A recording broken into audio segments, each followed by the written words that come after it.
부모님께 어떻게 말씀드려야 할까요? 연상연하 커플에게 닥치는 현실적인 난관, 그 가장 큰 고비에 대해 이야기해 볼까 합니다. 뜨겁게 사랑하는 두 사람 앞에 놓인 벽, 부모님의 반대. 오늘은 그 속사정과 해결책을 파헤쳐 보겠습니다. 사랑은 나이를 초월한다지만 현실은 사랑만 있으면 모든 게 괜찮다고들 하죠. 하지만 현실은 드라마와 다릅니다. 특히 연상연하 커플에게 부모님의 반대는 피할 수 없는 숙제와 같습니다. 왜 부모님은 반대하시는 걸까요? 속마음을 들여다보면 몇 가지 이유를 찾을 수 있습니다. 첫째, 나이 차이에 대한 근본적인 걱정입니다. 나이 차이가 많이 나면 나중에 고생한다, 세대 차이 때문에 대화가 안 통할 거다, 이런 뻔한 레퍼토리, 부모님 세대에게는 꽤나 설득력 있게 들립니다. 특히 연하 남성의 부모님은 며느리감에 대한 기대치가 높기 때문에 나이 많은 여성을 탐탁지 않아 하실 수 있습니다. 여성의 출산 능력에 대한 우려도 빼놓을 수 없죠. 둘째, 사회적 시선입니다. 남들이 뭐라고 하겠냐, 집안 망신이다. 겉으로는 점잖은 척하지만 속으로는 남들의 시선을 의식하는 부모님들이 많습니다. 한국 사회는 여전히 나이, 학벌, 직업 등 보이는 것에 민감하니까요. 연상연하 커플은 튀는 조합으로 여겨질 수 있고 부모님은 이런 시선이 불편하신 겁니다. 셋째, 경제적인 문제입니다. 연하 남성의 경제력에 대한 의구심은 부모님들의 주된 걱정거리 중 하나입니다. 남자가 돈이 있어야 한다는 고정관념은 여전하죠. 특히 딸을 가진 부모님은 사위의 경제력을 꼼꼼히 따져보려 할 겁니다. 혹시라도 딸이 고생할까봐 미리 걱정하시는 거죠. 넷째, 점술가의 개입입니다.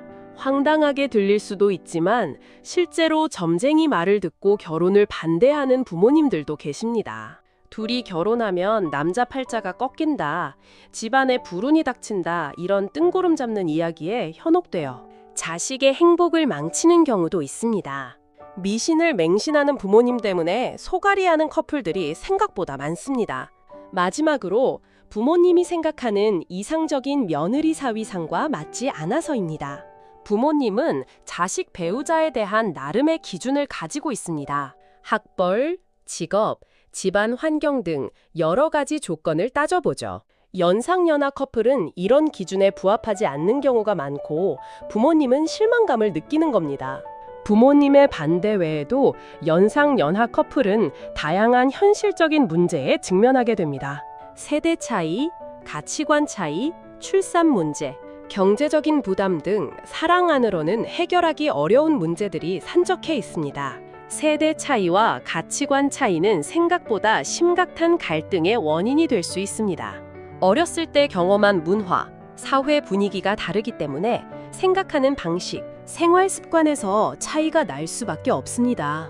예를 들어 연상 여성은 꼰대 같다고 느껴질 수 있고 연하 남성은 철부지처럼 보일 수 있습니다. 서로 이해하고 맞춰가는 노력이 없다면 갈등은 끊이지 않을 겁니다. 출산과 육아는 여성에게 더 큰 부담으로 다가옵니다. 여성의 나이가 많을수록 임신 가능성은 낮아지고 출산 과정도 힘들 수 있습니다. 육아 방식에 대한 의견 차이도 발생할 수 있습니다. 서로의 방식을 존중하지 않으면 다툼으로 이어질 수 있습니다. 경제적인 문제도 무시할 수 없습니다. 연하 남성은 경제적인 부담을 느껴 스트레스를 받을 수 있습니다. 특히 여성의 수입이 더 많은 경우 남성의 자존감은 낮아질 수 있습니다. 서로에게 솔직하게 이야기하고 경제적인 문제에 대한 합의점을 찾아야 합니다. 그렇다면 어떻게 해야 부모님의 반대를 극복하고 사랑을 쟁취할 수 있을까요? 부모님의 마음을 돌리는 건 결코 쉬운 일이 아니지만 불가능한 것도 아닙니다. 끈기와 진심을 가지고 설득에 나선다면 부모님도 결국 마음을 열어주실 겁니다. 첫 번째, 진솔한 대화입니다. 부모님께 솔직한 마음을 털어놓고 두 사람의 사랑이 얼마나 진실한지 보여드려야 합니다.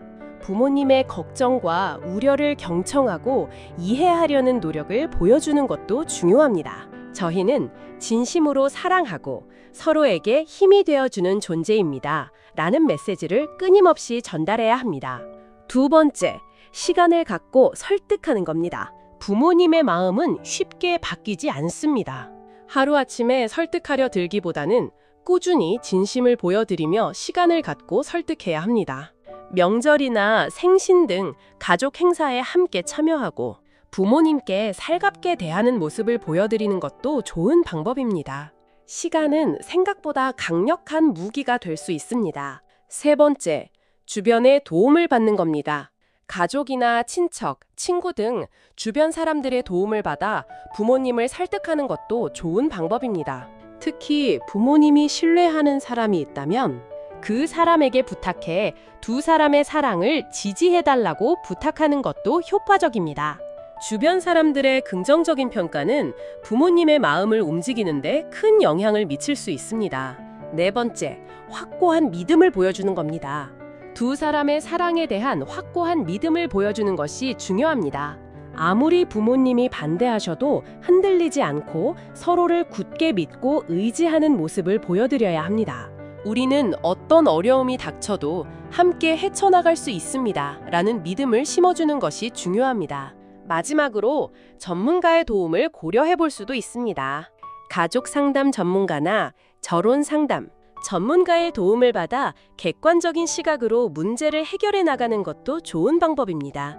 전문가는 부모님과의 갈등을 해결하고 두 사람의 관계를 개선하는 데 도움을 줄 수 있습니다. 물론 부모님의 반대가 너무 완강해서 도저히 설득할 수 없는 경우도 있습니다. 이럴 때는 현실적인 선택을 해야 할 수도 있습니다. 부모님과의 관계를 끊고 사랑을 택할 수도 있고, 사랑을 포기하고 부모님의 뜻에 따를 수도 있습니다. 어떤 선택을 하든 후회하지 않도록 신중하게 결정해야 합니다. 연상연하 커플에게 부모님의 반대는 큰 고비입니다. 하지만 사랑하는 사람과 함께라면 어떤 어려움도 극복할 수 있습니다. 서로를 믿고 의지하며 긍정적인 마음으로 헤쳐나간다면 분명 행복한 결말을 맞이할 수 있을 겁니다. 사랑은 쟁취하는 겁니다. 포기하지 마세요.